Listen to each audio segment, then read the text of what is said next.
Hey everybody, this is Steven from PopCultureMaven.com. We're back with this week's new comic book reviews, which is actually, it's a pretty solid week. Fair amount of books. But before we get started with the regular books that came out, I really wanted to point this out. This is Dracula, Book 1, written by Matt Wagner with artwork by Kelly Jones. This was a Kickstarter. This was a Kickstarter book, the hardcover. Now, for those that missed the Kickstarter, they have made a deal with Dark Horse to put out the trade paperback. So that'll be out, I believe, later this fall or early winter. So for the people that missed that, they are already working on book 2. It really is an amazing book. It's more of a, with this one, the first one, it's the Impaler. So it's kind of the beginning of, the Dracula mythology. So there's a lot to mine here that they're working on. And of course, doing multiple books. I mean, I don't know how many they're going to do. I know they've announced a second one. I think they might do 3, but we'll kind of see. But definitely if you missed it, like I said, Dark Horse is going to reprint this in a trade paperback, that'll be out, I believe, later this year. I believe. Don't hold me that. But it's really good. And I'm a big Kelly Jones fan. So this was an easy, Kickstarter to join on this one. But definitely, check it out when it comes out in the trade from Dark Horse. It's really, really amazing. And like I said, I know it'll be around sometime in October when they'll launch for book 2. So, and maybe if you're lucky, you might be able to get the first hardcover, because sometimes if they have some left over or they've overprinted a little bit, they might offer a package to get both of them. But definitely well worth checking out, at least when the trade comes out. So now with the regular comics. First up, we have Archie, The Decision, number 1, written by Tom King with artwork by Dan Parent. So this is... Tom King is apparently a huge Archie fan. So he asked Archie to write a book. And of course, Dan Parent has been drawing Archie for like ever almost. And, so it's kind of like, it's very interesting because I was reading this and, not that I'm the biggest Archie fan, but I've read some Archies, some of the original Archies. And then of course I read the new one, by Mark Waid, which was really, really good. But what's interesting, in hindsight, after I got done reading it, first of all, Tom King really gets what Archie is. They're very simple stories. So the basic premise here is Archie finally is going to make a decision, between picking Betty or Veronica. So he flips a coin. Hot Dog knocks the coin out. It goes rolling down through the streets of Riverdale. And of course, everybody in Riverdale starts hearing about this. And including Betty and Veronica, who are like, wait a second, we're just a coin flip? So everybody shows up. I mean, Sabrina, Josie and the Pussycats, Kevin Keller, Moose, everybody shows up. And what I loved about this is his love for the characters. It's a simple story, which Archies have always been pretty basic stories.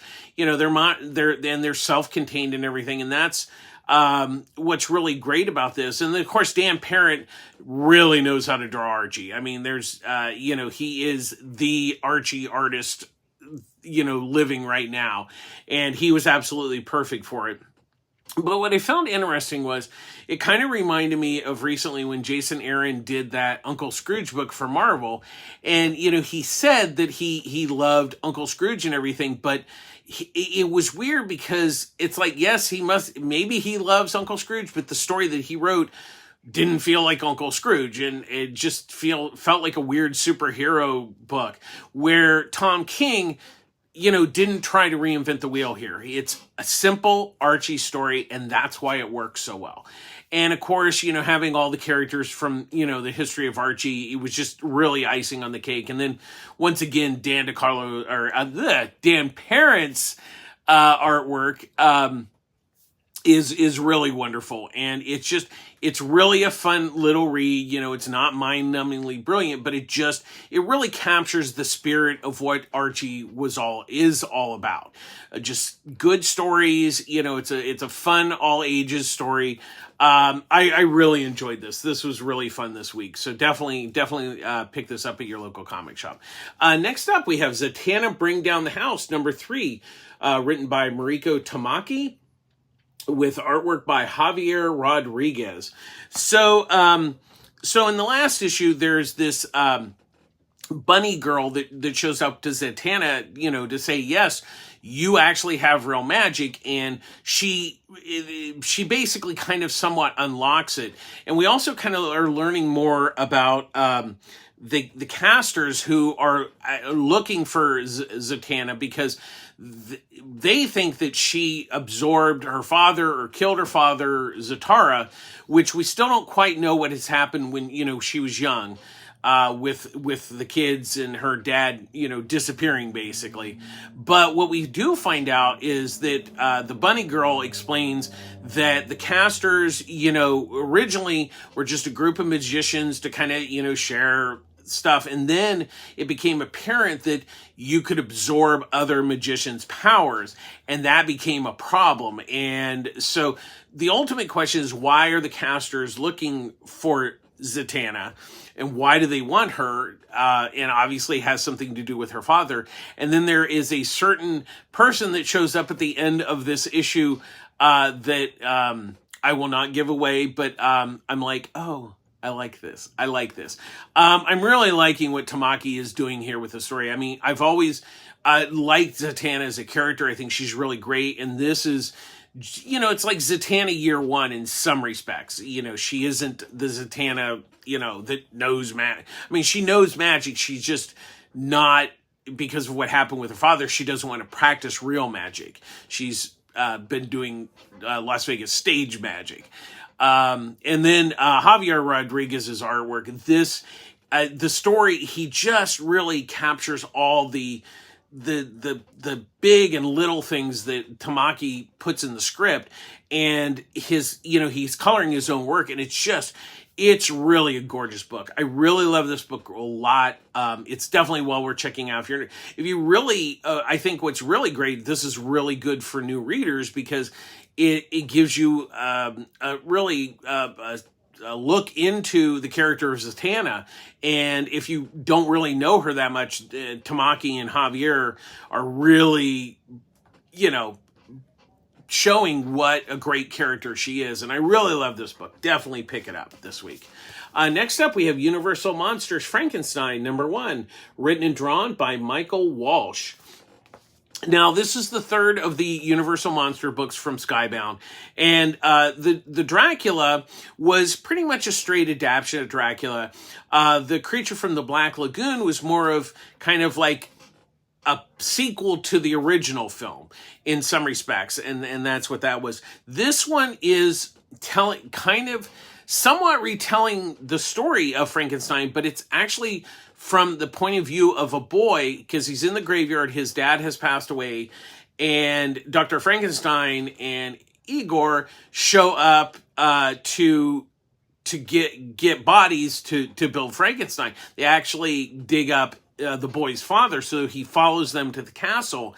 And so that it's very interesting. It's the classic story of the Universal Monsters, you know, Frankenstein, but it's told from a different point of view, which is really interesting because, although, you know, I like the Dracula book, I just felt, you know, it was just kind of, comic version of it. The Creature, I actually really like that series because it took, you know, from the original movie, but then told the story after that movie. This is kind of an amalgamation of the two, where Walsh is he's kind of retelling the story, but he's giving it a different angle, which I thought was really kind of genius. And that's what I really liked about this book. And I really like his artwork. I'm a big fan of it. The Silver Coin book that he does has been really good. So I'm really happy he's doing Frankenstein. I think he's really perfect for this book. Both story and art were really nice. Definitely check this out this week. Next up, we have Convert #1, written by John Arcudi, with artwork by Savannah Finley. So what the story is Oren is an astronaut, and he's on a spaceship. They come to this planet, but they're having problems with one of the engines, and he goes out, and he's an artist, so he's a scientist and an artist. While he's out drawing things on this planet, the ship has an explosion with the bad engine. So the rest of the crew dies. He's stuck on this planet and he can't get off. And so he's trying to survive, but he's discovering that like a lot of the animals and stuff he tries to eat, they're poison. So basically he's starving to death and getting dehydrated. And, he basically just, kind of says, I'm just going to die. And so a little bit of a spoiler is that as he's, kind of dying, basically, these humanoid type people show up. So that's really kind of where the story is going to go. I thought it was really interesting. Arcudi does a really nice job of building the story of Oren and, discovering this world. And, at first he's discovering, from a scientist and an artist point of view. And then, as he tries to survive, it just gets worse and worse on his body. It's very interesting. And I really like Finley's artwork is really, really nice. It's really a good looking book. I really thought it's got a really good premise, and it's one of those where it, kind of has a bit of a cliffhanger, but I like the fact that it's like, I'm interested in reading what happens next. So that, I think it's well worth looking at this week. I really like I said, I like the premise and everything. We'll kind of see where it goes with the second issue. Next up, we have Ultimate X-Men #6, written and drawn by Peach Momoko. So this is the end of the first story arc. So basically what it is, Armor, Maystorm, and, the rest of the kids are, they're ultimately trying to figure out, who the Shadow King is. And, kind of basically this issue sets up, we learn, we've known the boy who's the Shadow King, but we really kind of learn his origin and what it is, and kind of there's a behind the scenes with like his parents and this church, I guess, or kind of religious sect that is, somewhat, are they using him? We don't know, but it really, it's kind of a subtle end to the first arc in some respects, but it really, what it does is it sets a tone for like the next set of story arc, because a lot of this, these first 6 issues was really setting up not only this world, but the characters. And I really liked what Momoko's doing here with that. And it's more of one of those, kind of long haul type things where each issue just slowly, kind of unwraps this mystery package to where you find out when you open the package, there's more mysteries, but you have learned things along the way. And I really like that. And, it's just kind of I like her reinvention of like what a superhero kind of comic can be. And of course, her artwork is really, really gorgeous. I really like this book a lot. It's very different, and that's what I like about it. It's still well worth picking up on it. And if you've missed it, I know there's a trade coming out of the first 6 issues, so you can kind of get ready for the next set. So it's really well worth checking out. I really like this book. Next up, we have Batman Dark Age #5, written by Mark Russell, with artwork by Michael Allred. So what it is, this is kind of like an Elseworlds type story. Bruce is Batman, but he was kind of a rich, spoiled kid. Yes, his parents died, but it was kind of different. It's what Russell's doing is it's a different take of his origin and his story. It has a lot of the tent poles of the Batman mythology, but he kind of takes it in different directions. So in this one, Bruce went to Vietnam. That's where he met Ra's al Ghul. And so Ra's al Ghul comes to Gotham to cleanse Gotham. That has not changed with that character. But what he does is Bruce, Falcone's, running the thing. And then, Ra's al Ghul helps him. And so what happens is, Bruce goes to the Justice League and says, hey, I need your help in Gotham. This is getting bad. And they're like, well, we got bigger problems because the Anti-Monitor is coming and the world's going to come to an end. So we have to deal with that. And Bruce is like, well, I got to deal with the Gotham. So what he ends up doing is he enlists Gotham's villains, Penguin, Catwoman, and others, to help stop Ra's al Ghul, which is really an interesting twist. I like, once again, I like what Russell's doing here is he's not really changing things so much. It's just a different take on, it's kind of like it's really like an Elseworld story. And of course, that's kind of what Black Label is. It's outside continuity. But I like what he's doing. It's still Batman, but it's just told from like a different perspective.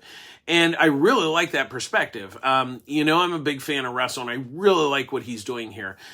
This is the same team that did Superman Space Age, which was amazing. Definitely good. If you have not read that, just go pick up that trade. There's a trade and a hardcover on that. And of course, I'm a huge fan of Michael Allred. He's really perfect for this story. The way he just kind of captures, this and everything. It's just, this has really been amazing. I really can't wait to see how the 6th issue, because this is the 5th one. There's one more issue coming. I think there's going to be a little bit of a delay. I think, let me look here. It's coming in November. So it's going to be a little bit of a break between this issue and, the next one. So it'll be a couple months, but I think it's going to be well worth the wait. I'm very excited to see where it ends.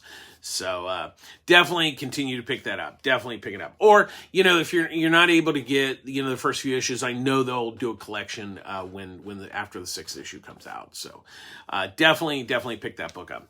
Next up, we have Marvel 85th Anniversary Special. So there's multiple stories. So there's a framing story written by Ryan North with artwork by Joshua Cassera. Then there's The Herald of Tomorrow, which is written by Iman Vanelli and Sabir Pirzada with artwork by Stephen Byrne. Is This the Lighthouse, or are we at the Nexus of Infinite Multiverse, written and drawn by Alan Davis.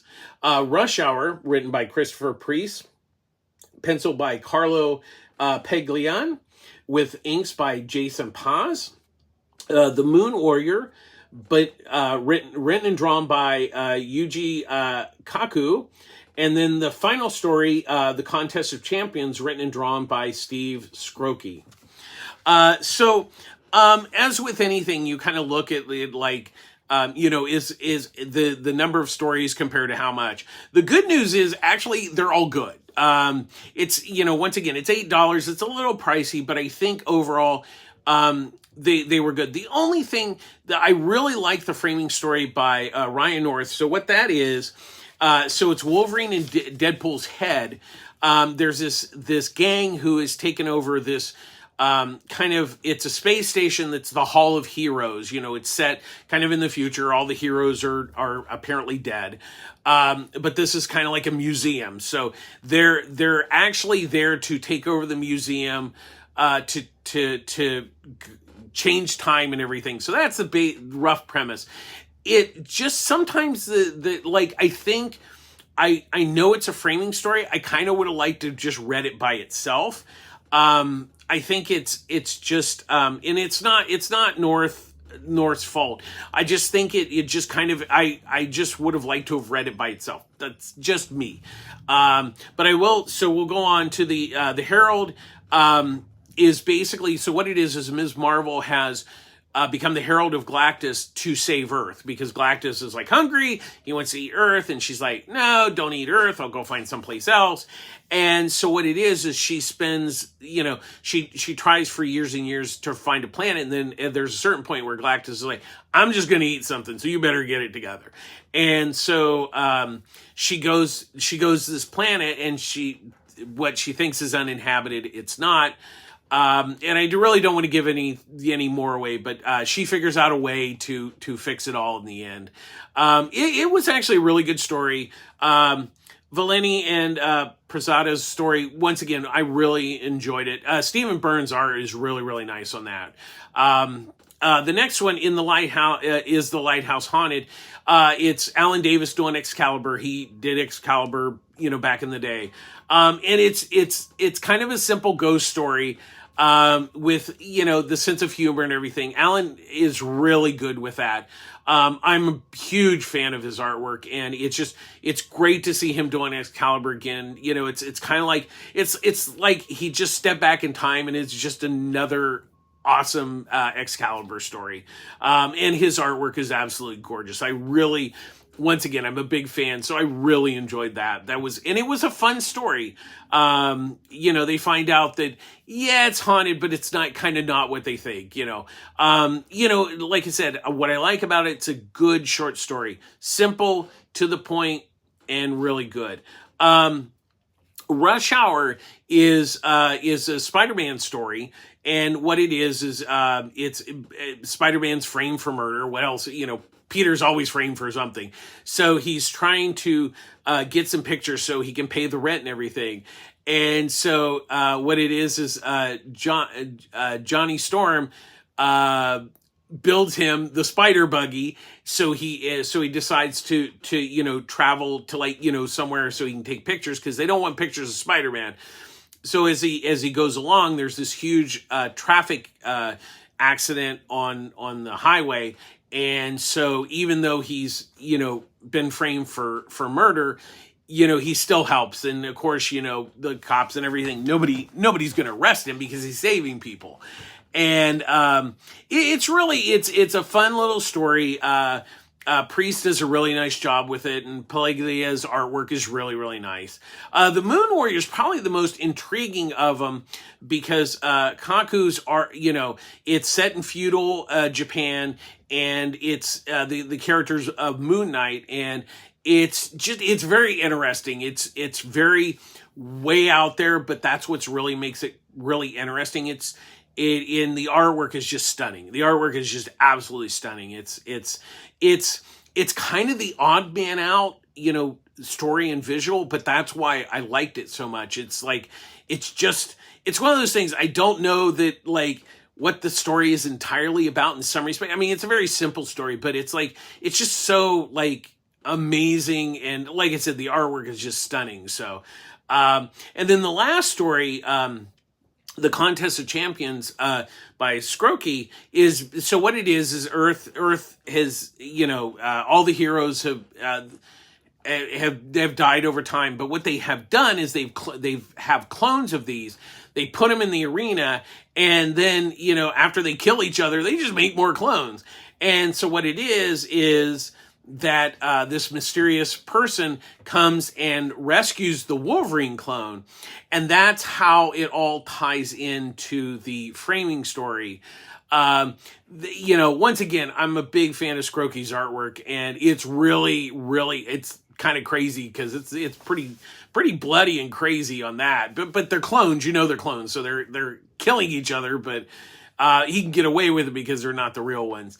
And like I said, it does tie in and really kicks everything to the framing story. And once I kind of got that, then I'm like, oh, okay, now the framing story makes perfect sense.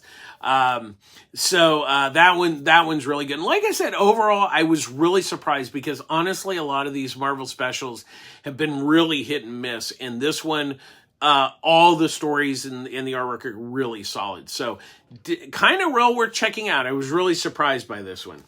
Next up, we have Grommets, number 4, written by Rick Remender and Brian Posehn, with artwork by Brett Parson. So what it is Rick's dad, they moved to Northern California, and now, Rick he's got friends, and he's kind of fitting in and everything. And his dad decided, well, we're going to move at the end of the summer, and you can just start your freshman year in Arizona. And he's all pissed. So he goes to his friend Brian. Brian's kind of bitching and moaning, but he doesn't want to listen. He's not really listening to Rick. Rick gets pissed. But then, Brian is having this party. All the girls come over, and there's this one girl that really is really enamored with Rick, to say the least. and then the jocks crash the party. It's really, I just love this book. It's really an interesting slice of life sort of thing. I just like how, Rick and Brian, they're just kind of normal, dorks in some way, and I think what is really great about this book is you can really relate to it. There's something about each character, even some of the minor characters that you kind of relate to, from like going to high school and stuff like that, or just general people, or like in life. And I like I said, I really like this. Parsons' artwork is really, really good. Like I said, it really reminds me of like classic EC type artists. That kind of influence on it. It's really a good book. I'm really digging it. The Remender and Potion's story is great. It'll be really interesting to see kind of where it all goes, because every issue is kind of like not what I've expected for the story to go, and I really like that. So definitely still worth checking out this week. Next up, we have Nice House on the Sea, number 2, written by James Tynion IV, with artwork by Alvaro Martinez Bueno. I knew I could get it. So what this is that, so there's tension rising in the house with the people that are at the sea house, but we also learned the last issue that some of the people from the lake have now come to this island, basically. And then a mysterious dog shows up, and nobody's admitting that they ordered the dog. The thing about this, especially with this second issue, is that you really need to have read Nice House by the Lake. And I also think you probably need to reread it before you start reading this, because it all ties together in some respects. It's a different story, but it takes place on like the same mythology. And I like that. It's really great, but it's also like you cannot just pick up this book and kind of read it by itself, because you have to know what has happened in the previous storyline to understand what's going on here. So not necessarily new reader friendly, but the good news is that there's trades in a hardcover of the original series. So definitely pick that up first if this interests you, which I think it should, because the first story was absolutely amazing. I really like this, but like I said, it's definitely, I need to go back and reread the first one before you kind of going into this one, so you're a little more fresh on the previous stories. So that is, so if you want to read this, make sure you go back and reread Nice House on the Lake before you start this, because you're really going to need to know what happened there and how it relates to this story. But other than that, I really like it. Martina Bueno's artwork is just gorgeous. It's absolutely gorgeous. And it's well worth checking out, but like I said, you definitely need to read the first story before you go into this one. Next up is Aliens vs. Avengers, number 1, written by Jonathan Hickman, with artwork by Esad Ribic. So last week we had Predator versus Black Panther, which was just kind of average. It's like, okay, they're going to meet. What I have to admit, I like what Hickman has done here is he set this in the future. The Xenomorphs have invaded Earth. They've killed most everybody. They've pretty much taken over the Earth, and there's very few heroes left. And so what it is they're trying to figure out how to stop this, and they've kind of made their last stand, and there's very few heroes left, and it really is. I think what's interesting, it didn't feel like just, here we have the Avengers and then we have aliens and let's just have them fight and it'll be great. That Hickman didn't do that. And that's what I like, because that's, not that Black Panther Predator was bad or anything, but it was just like, it's kind of what you expected. There was nothing really intriguing or new about that story, where this story is like, this is nothing I thought it would be. And that's what I like it. And Ribic's artwork is just absolutely gorgeous. I was really surprised by this because a lot of times when you get these like kind of crossover team up thing, they're kind of cash grabs. And this, I'm sure there's like, oh, we could sell this, but like I said, the story was much more exciting than I thought it would be. So definitely well worth checking out. Good story, good art. Nice surprise. So I'm impressed. Next up, we have The Last Mermaid, number 6, written and drawn by Derek Kirk Kim.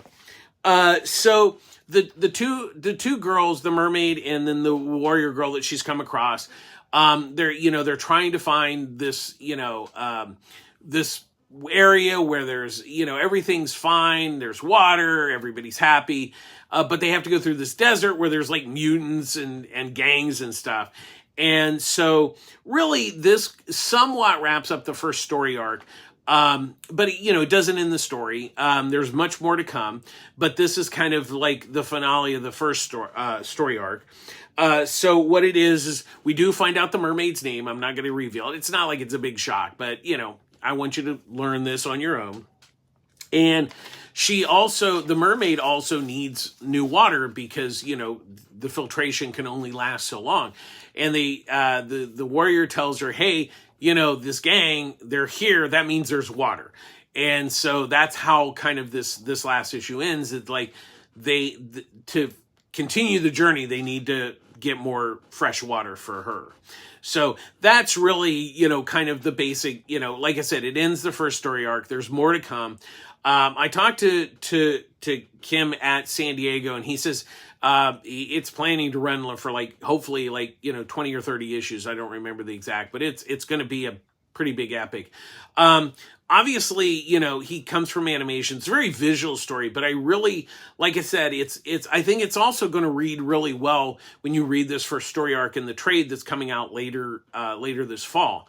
So if you missed this, I think it's definitely pick up the trade when it comes out. I think it's worth checking out.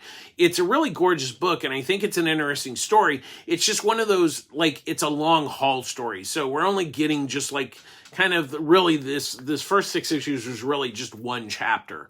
And so, like I said, it's a slow burn story, but that's not necessarily a bad thing. I mean, I like slow burn stories. So, I think it's worth checking out. Like I said, it's a gorgeous looking book, and I think the story is really interesting too. It's just going to be there's a lot more to come. So just be prepared for that.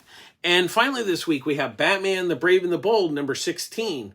Now there's multiple stories. We have Nightwing and Deadman, Down the Road, Part 4, written by Tim Seeley, with artwork by Kelly Jones.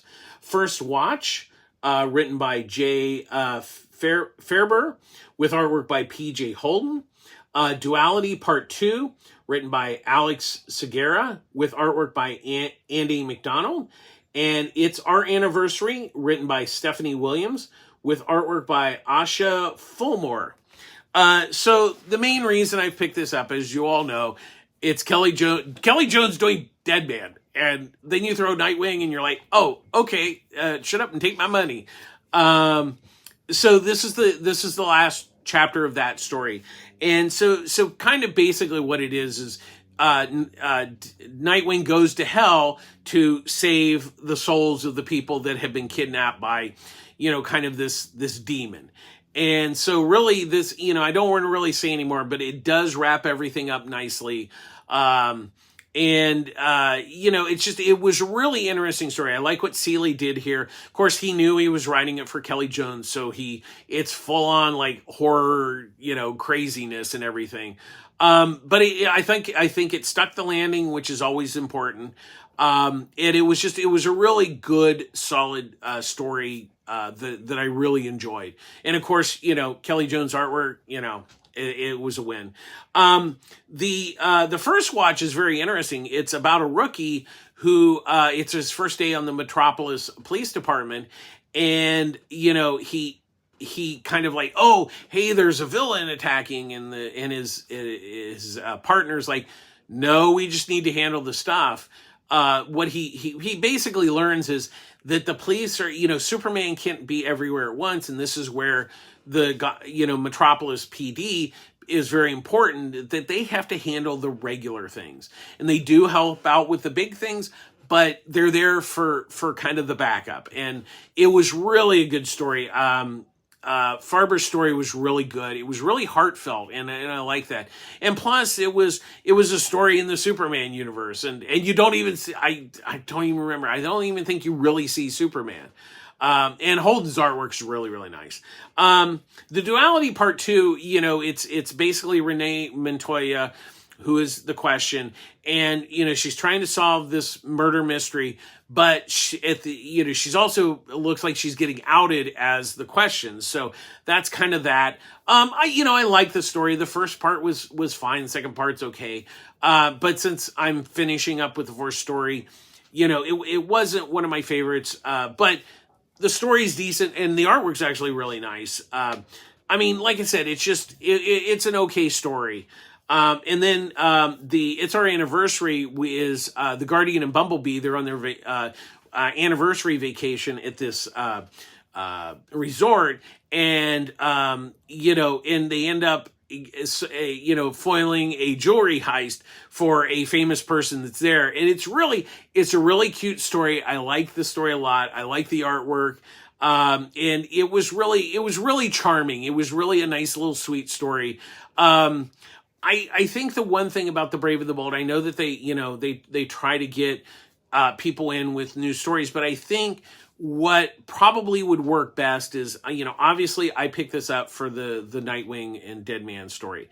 And I think that it would be much wiser to have the main story being multiple parts and then have single short stories, because, once again, with the duality, if I really liked it, I would buy the next issue. But if it's not personally strong enough for me or a reader, they're not gonna, I'm not gonna pick up issue, 17. So that's kind of sometimes where the problem runs with these ongoing anthologies. The anchor is always strong, because the book started out with Tom King and Mitch Garrett. It's kind of like it's just tough. It's just tough. But overall, nothing. I didn't hate any of the stories. Even Duality Part 2. It wasn't kind of my cup of tea. I enjoyed it. It was okay. But really, for me, the draw was the Seeley, Kelly Jones, Deadman, and Nightwing. So, but I still think it's well worth checking out. Because I think the other two short stories were really, really good. So definitely, hopefully you've been picking up at least for Kelly Jones artwork. But definitely I enjoyed it.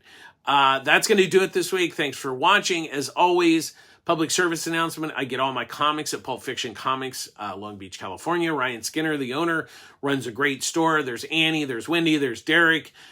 Derek runs their socials. They've got some big things coming up. I believe next week they're having a lot of the voice cast for X-Men 97.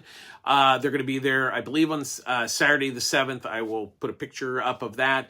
Then later in the month, on the 18th, Daniel Warren Johnson's going to be there for a signing. That'll be really exciting because he's got a new book coming out with Riley Rossmo.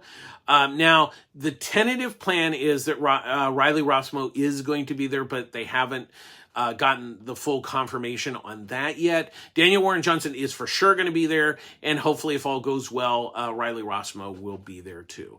But no promises on that. That is the initial plan.